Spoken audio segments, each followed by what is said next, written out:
পাগল ছেলে রইবে রে রোজ তোরা চুলের ছায়ায়।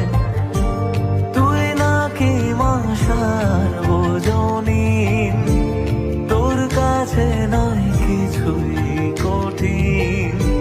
তোর ওই দুটি চরণ তলে থাকবো আজীবন। শ্যামা মা তোর চরণ ধরে থাকতে দিস রে জনম ভরে আমার।